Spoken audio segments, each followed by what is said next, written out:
guys first and foremost, because it's what you guys do that makes Iowa football what it is. And I've told people this at other legacy events, and it's very true, that if you guys go over to our facility, you'll see a wall, and it looks down into the weight room, and it's every single letter winner for football. And what's really neat about it is you'll have guys that may have come, played 1 year, lettered 1 year, but when they go over to the facility, they'll be like, hey, no, I'm not going to probably be in the facility. But they are. And what's cool is when a gentleman who played maybe in the 1960s had his grandkid with them, they come through our facility and his name will be on the wall.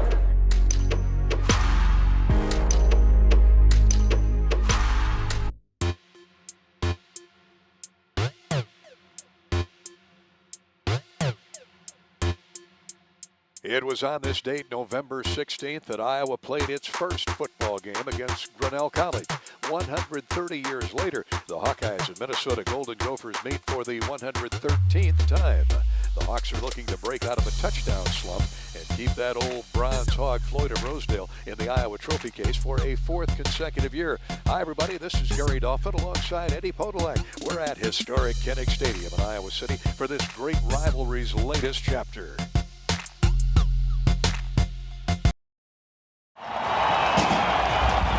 As 4 A-10 Warthogs flew over just as the Hawks were concluding today's national anthem. So the Hawks need to move the chains today.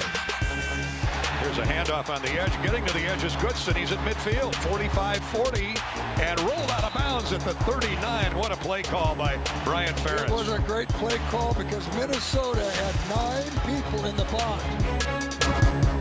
In the gun, they rush forward. Stanley steps up in the pocket, rolls to his left. He breaks contain. He's going to try and get to the first down marker himself, and he's going to be very close. Big play early in the game. Stanley's got an empty backfield. Straight back to pass, looks left, throws right, caught. First down at the 20-yard line. Nate Weeding, the tight end, on a crossing route. Boy, and he was going to make sure he caught it. He put both arms around it and kind of went to the ground. Tyrone Tracy goes in motion. Stanley's looking his way. Now rolls right, throws to the end zone. Coming back to the 5 to catch it into the end zone. Touchdown! Touchdown, Iowa! Touchdown, Nico Reganey! Nico Reganey stayed with his pattern, and Nate had to get outside of the pocket, which I like him to do. And he caught the ball in the 5, spun around, and anyway. What was that cornerback doing? He ran right by Reganey. Man, oh man. Nate Stanley picking this Minnesota defense apart on the first drive.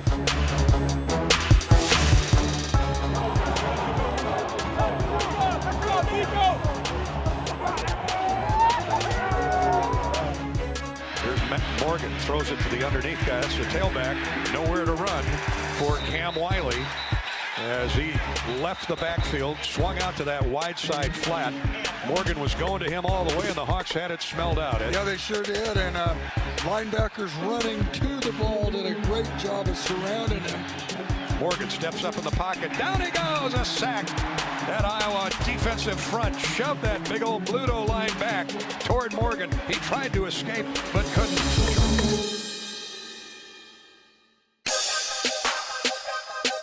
Stanley looking as sharp as Tyler Goodson here. He's up under center. Lindebaum offset eye. They give it to Goodson on a cutback. Gets the first down. Runs through a couple Gophers. He's at midfield 40. 37-yard line of Minnesota. 1st and 10 Hawkeyes. Oh, that's good running and good blocking, Gary. He stays right with the hole and then runs through a tackle down the field. That is great execution by both the running back and the offensive line. Double tight end shift for the Hawks. Goodson the tailback. Stanley gets the first down on a big push by that offensive line. I'll tell you what, that O-line came to play. Boy, and I'll tell you, this was the right call, too. You don't want to hand the ball back here. One setback, that's Goodson. Now the tight end Weeding comes in motion, stops. Here's the snap to Stanley. They give it to Goodson, trying to get to the outside. Turns the corner. 10, 5, first down, fight for the goal line. He's over. Is it a touchdown? Yes, sir. Touchdown, Iowa. Tyler Goodson. I don't know if they stuck Akram Wadley in his uniform or what today, but man, has he arrived, a pure freshman from the Deep South. He loves this cold weather. I'm going to tell you, that was the best run of the season right there. He was trapped, but his speed, he got outside of that people setting the edge and then bulldozed into the end zone. What a performance in one quarter by Tyler Goodson.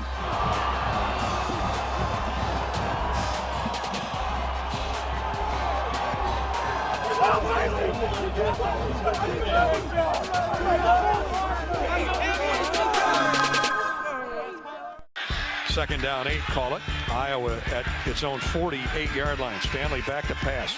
Good protection. Plenty of time to the sideline. Clock, first down. And still running. Tracy runs out of a tackle. 30, 25-yard line of the Gophers. He got an extra 10 or 12 by himself. Stanley's up under center. Play fake to pass. Wide open. Caught. Touchdown. Touchdown, Iowa. Stanley to Amir Smith-Marset on a crossing pattern through the back of the end zone. And again, they fake the run. All three linebackers come up into the line of scrimmage. So Amir Smith has a clean run across the field underneath the coverage. Easy throw, easy catch. We need 4.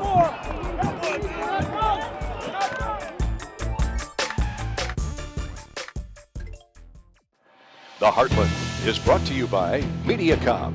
Today's broadcast is powered by Extreme. Feel the power of amazingly fast internet up to 1 gig.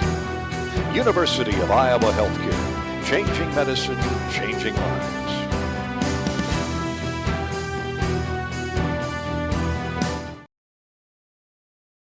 Still 30 minutes of football left. Kirk Ferentz wants to see a similar effort. Play fake. Morgan to the end zone. Easy. Caught. Touchdown. Touchdown Gophers. And it's 20-12. Point after try pending. Well, Ed, we've seen Iowa all season long be a very good adjustment group at halftime. Minnesota proving it was. And that's the igniter for this offense. Second down 10. Morgan to throw on a play fake. Knocked loose by A.J. Epinesa, and Minnesota jumps on it. And Epinesa knocked the jar loose just as he did at Wisconsin. 4th and 5. We need to get to the 10. Brooks in the backfield. That's a confident passing game. Morgan throws, caught, dropped at the 5-yard line. Uh-oh, we're going to get a flag for hitting a unprotected receiver. Here's the call. Add to the play. Unsportsmanlike conduct on Iowa. Number 4. That's his first of the game. Also, unsportsmanlike conduct on Minnesota. Their head coach. His first of the game. It'll be 1st and 10 for Iowa. For Iowa? Yeah. Hawks need 7, almost 7 for a first down. Plenty of protection. Pass is caught. First down. And he's going to try this one from 17. Add 10 of the end zone. 27 yards. No doubt. Right down central. 23-13. Seth Green's in the game. This usually means they snap it to Rodney Smith. And he goes in for the touchdown. And the Gophers are in the end zone. And the kick. Oh, he missed it. Wide left. The Hawks lead it by 4 with 3:27 to go in the game. Iowa with 1:52 to go and a 23-19 lead. Minnesota needs a touchdown. And no timeouts. Morgan back to pass. He's being flushed out of the pocket. Now runs away from Epinesa and is sacked from behind. Clock running. He's back to pass, and down he goes! A.J. Epinesa poured through there like a runaway freight train and bowls over the quarterback Morgan. 1:07 to go in the ball game. Pure freshman quarterback Kramer retreats to the goal line, throws it downfield. He's looking for his man. It is intercepted by the Hawkeyes. The game is over. Riley Moss, the student body, pours onto the field. Another nighttime victory in Kinnick Stadium. The Heartland is brought to you by Iowa Corn. Brought to you by Iowa's corn farmers of the Iowa Corn Growers Association and the Iowa Corn Promotion Board. You may think Iowa grows corn, but the truth is, corn grows Iowa. But thanks again, everyone, for coming out. It's a great turnout. The Hawkeye Legacy program is an initiative, rooted inside the Hanson Football Performance Center with Iowa football to engage former alumni or former football players. And it's a way to keep them engaged, to keep showing them that the door is always open, and always to kind of do regional and also kind of events outside of our state to kind of keep these guys together. It's awesome when you get to meet and reconnect with alumni that maybe you played with, or guys that played for Coach Fry back when that 20-year reign when he was here. We always say that Hawkeye Legacy is about rebuilding relationships, and again, just having that connection to where, if they want to come back and help out in the program, we always are looking for mentorship and things like that. Pretty good kick, isn't it? Sending Dwight back to the 18. And Dwight has some room. He is going, gone.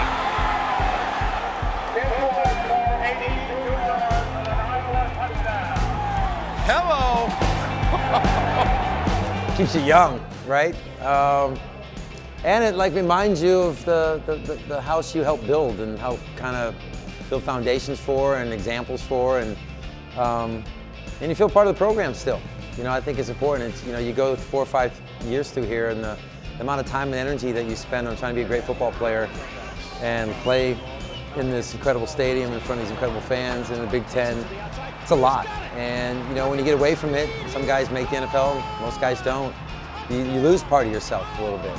And so it's nice to come back to the events because you feel like you're a young college player again, and you're seeing old teammates and guys in front of you. The kids came after you, and it's a good time. This is 4th down. Ball is at the 29. This is it, folks. Can Hartley, but the Hawks do it. Hartley sprinting back. It's caught, it's in, the five, yes, a touchdown. I can't believe it. A touchdown to Marv Cook. Holy cow. Always a Hawk. It's special and it's important, because I think even kids today in high school understand that this shouldn't be a 4-year or 5-year episode. This is a lifetime decision, a lifetime episode, and if you make the right decision, becoming a Hawkeye, you're making a decision for a lifetime, not just for a period of time. And so it's a huge deal to keep letting guys know that it's not about what you're at 20 years old, it's when you're at 30, 40, 50. All the benefits of being a Hawkeye are just huge, because we're all there for each other.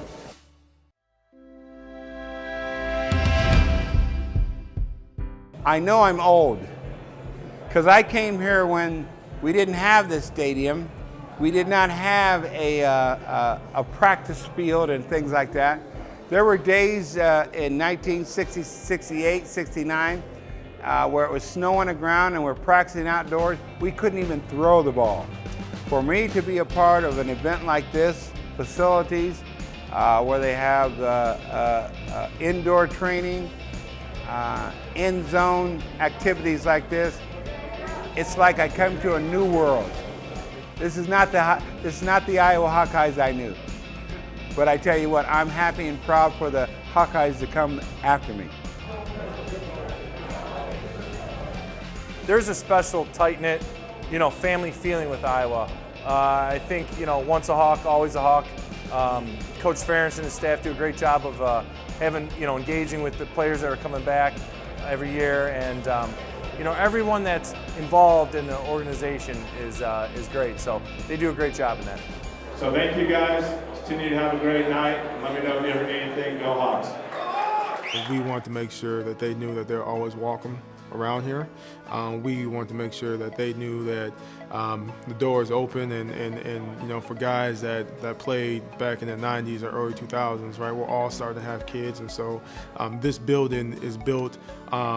The bricks are built from those guys having come here, practice, and the long days, the tour days, and winning big games, and so this building pays homage to all those guys that have come here and built this foundation. One of my favorite parts of this whole entire building is what you see behind me. There's a little bit of this Letterman wall, and I think a lot of times what teams will do when they build a facility or when they do something is they always focus on kind of forward thinking. What's attractive, what do recruits want to see, and I think sometimes you lose track of all those who have come before you. So I think whenever you look throughout our facility, what you'll see is that we put an importance on our history. The Heartland is brought to you by U.S. Cellular. Hawkeye football is brought to you by U.S. Cellular. Avoid breakdowns in coverage with U.S. Cellular. Hy-Vee, where there's a helpful smile in every aisle. Hy-Vee proudly supports the Iowa Hawkeyes.